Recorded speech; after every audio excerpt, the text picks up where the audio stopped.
Sugianto, Namo Buddhaya. Salam sejahtera untuk kita semua. Semoga selalu dalam keadaan yang sehat dan berbahagia.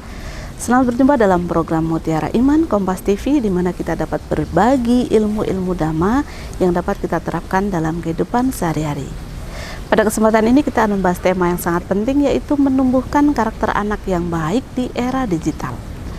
Sahabat Dhamma yang berbahagia, anak-anak kita hidup di zaman di mana teknologi hadir sejak mereka lahir, membuka mata pertama kali. Belajar, bermain, bahkan berkomunikasi semua dilakukan melalui layar digital. Namun di balik manfaatnya yang luar biasa, era digital memberi tantangan yang juga tidak kalah banyak, di mana anak-anak kurang fokus dan rentan terpapar dengan konten negatif.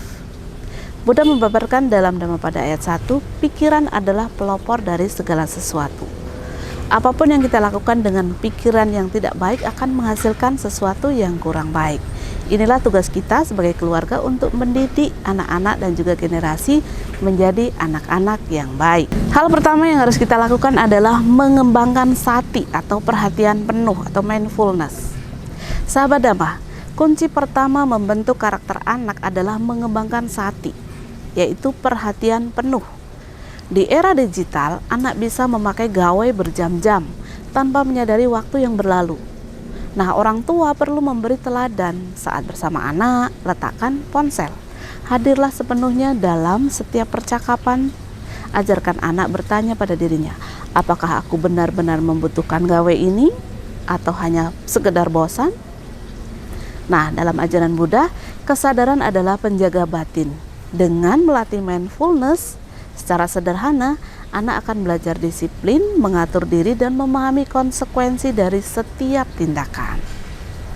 Berikutnya adalah menumbuhkan metta atau cinta kasih universal. Pemirsa yang berbahagia, dunia digital membuat anak-anak terlalu banyak berinteraksi dengan orang-orang yang mungkin tidak kita kenal, sehingga muncul komunikasi yang tidak baik, ada perundungan segala macam. Maka nilai metta atau cinta kasih harus ditanamkan sejak dini. Ajarkan anak untuk selalu memilih kata-kata yang baik, bahkan saat berkomentar di internet, di media sosial. Ingatkan bahwa di balik layar ada manusia yang bisa terluka perasaannya ketika kita mengucapkan hal yang tidak baik. Sahabat Dhamma, pemirsa Mutiara Iman, dunia digital membuat anak berinteraksi dengan banyak orang yang tidak mereka kenal. Ini menimbulkan risiko perundungan digital, komentar kasar, atau sikap ingin menang sendiri. Karena itu, nilai metta, cinta kasih universal, harus ditanamkan sejak dini. Ajarkan anak untuk selalu memilih kata-kata yang baik, bahkan saat berkomentar di internet atau di media sosial. Ingatkan bahwa di balik layar HP kita ini ada manusia yang bisa terluka perasaannya ketika membaca tulisan kita. Sang Buddha bersabda, mereka yang hidup dengan damai hidup dalam kedamaian. Dengan menumbuhkan metta atau cinta kasih universal, anak belajar menjadi pribadi yang lembut dan bijaksana, serta tentu saja penuh dengan empati. Hal ketiga adalah sama waca atau ucapan benar. Dalam Jalan Mulia berunsur 8, Buddha menekankan pentingnya ucapan benar atau sama waca. Ini berarti tidak berbohong, tidak memfitnah, tidak berkata kasar, dan tidak berbicara hal-hal yang tidak perlu atau omong kosong. Nah, di era digital ini, nilai ini menjadi semakin penting.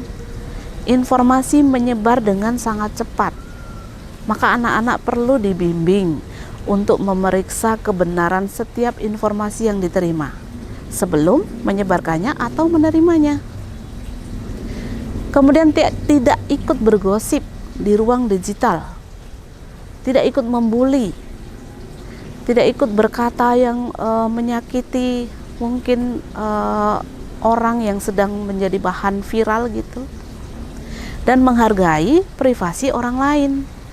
Ketika anak terbiasa berkata benar dan sesuatu yang bermanfaat, mereka akan tumbuh menjadi pribadi yang dapat dipercaya dan bertanggung jawab. Hal berikutnya adalah adithana, tekad dan keteladanan orang tua. Sahabat Dhamma, menumbuhkan karakter anak tidak bisa hanya melalui nasihat, tetapi melalui keteladanan.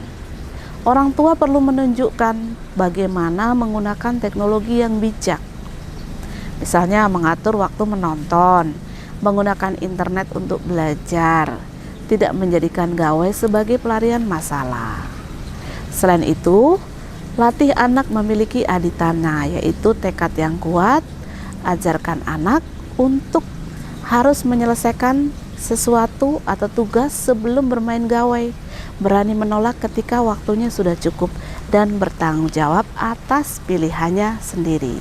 Nah, sahabat Dhamma, nanti kita akan lanjutkan lagi pembahasan kita di segmen berikutnya setelah pesan-pesan berikut ini.